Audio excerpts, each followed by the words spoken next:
Greetings. Elder Blacklight, the kind of flavor that will save you and the kind of knowledge you won't get in college. I don't want to rule you. I don't want to fool you. All I'm trying to do is school you. The one thing that the Honorable Elijah Muhammad done for me was give me the teachings of Allah and the person of Master Farad Muhammad to open up my eyes and make me realize game when I see it.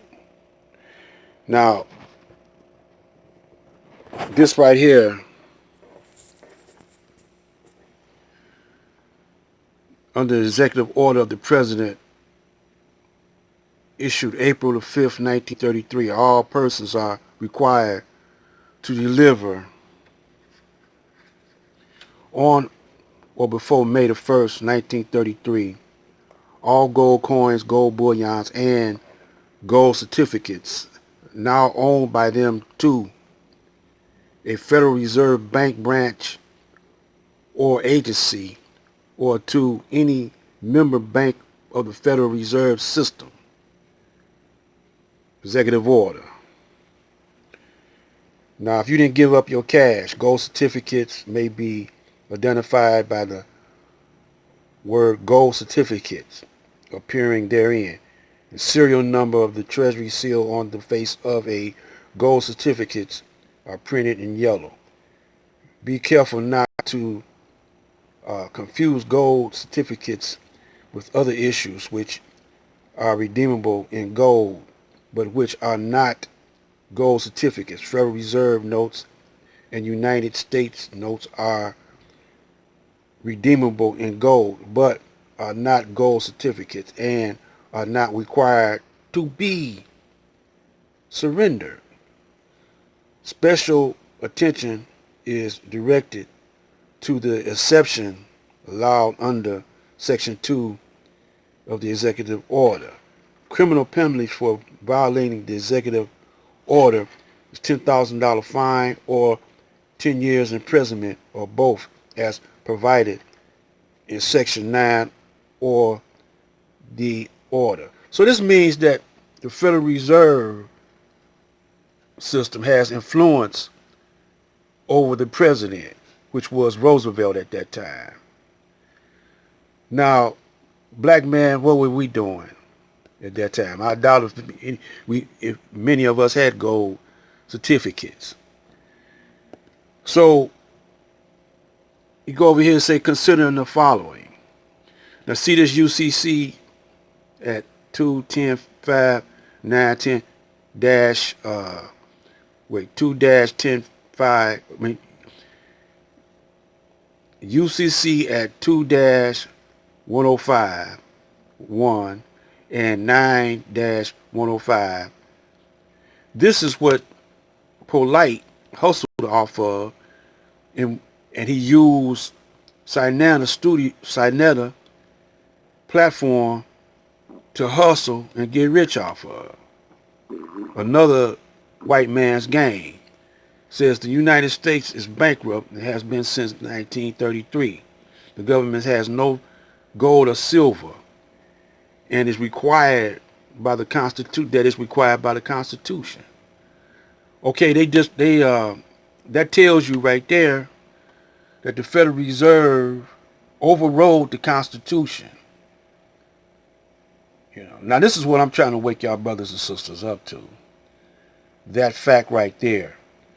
That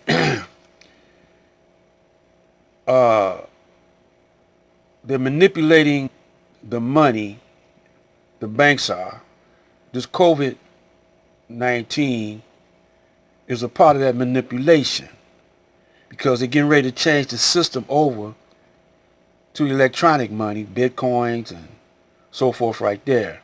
So you'll never have control over your money, physically control over your money. It's going to be with a card by phone, directly by phone, or your smartphones or computer, whatever.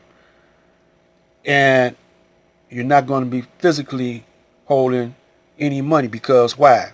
They're sitting on top of the gold, the silver, and all the precious minerals. Now, brothers don't talk about that. They talk about everything. Should we be this and that and the other? So all your leaders in these different organizations is investing their membership. Right here it says the people become, what it say? It says, as a result, a very sophisticated form of peonage, and the Constitution does not apply because the government on all levels is thrown into international commerce. You see, the government on all levels. So if they got a 501c3, they're part of it too. See, and they're using your energy, feeding off of your energy, off of your work or your mind or whatever. I mean, flesh, labor, or whatever, if you follow what I'm saying. And you don't have no real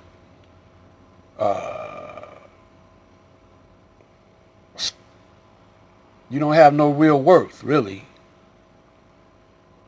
You're just a commodity, just like the slaves were, just like we were when we were in slavery. Now check this out. See, in reality, these neighborhoods here,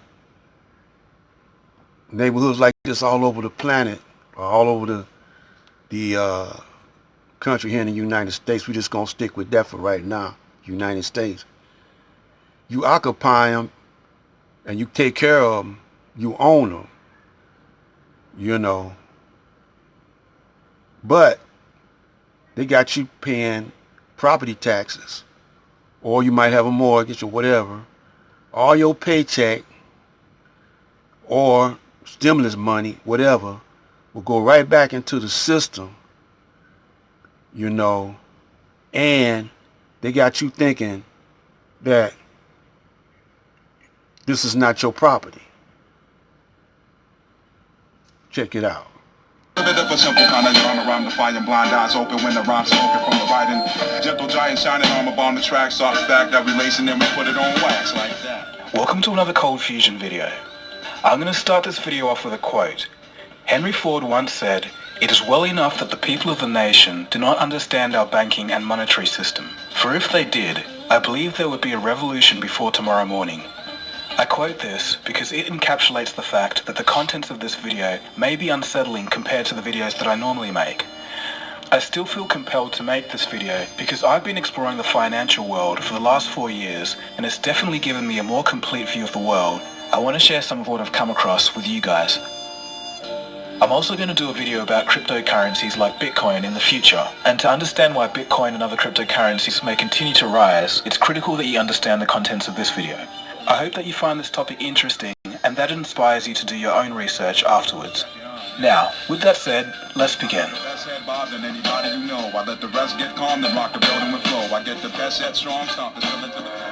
So who controls all of our money? It's a simple question. We all know that you and I don't control it. Our employees don't control it. The companies that they work for don't control it. So who does? Where does it even come from in the first place? I'll give you a hint. Money does not come from the government. It's a seemingly obvious question that's never asked or taught in schools for some reason. Unfortunately, most people's lives are basically dedicated to money. It's all people ever worry about or talk about. We go to school to learn basically how to go to university, to learn the skills to get a good job, so that we can trade hours of our lives, all for this thing called money. So why wouldn't you want to know where money comes from and who issues it? Today, in this very special video, you're about to find out the answers to the question of who controls all of our money. People today can tell something isn't quite right with our financial system, but they just can't put their finger on it. Some people think it's the failure of government, others think that it's the failure of capitalism itself. This video should clarify a few things.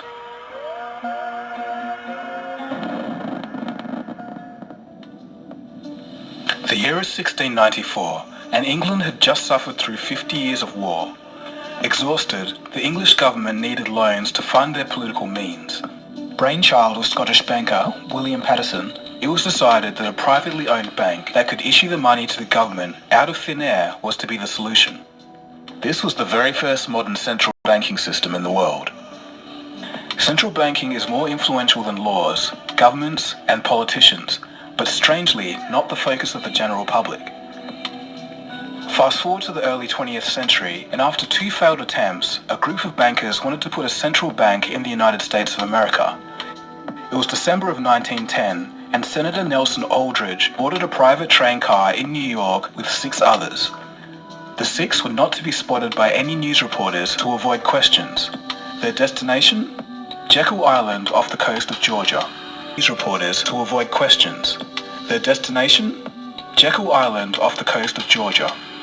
The meeting went for 9 days, and from that, they created the Federal Reserve System. This is...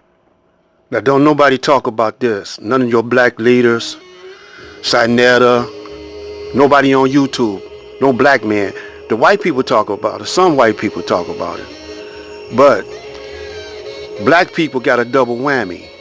Not only were we misled into thinking that we were freed slaves, we are misled into thinking that we have some say-so. Black light.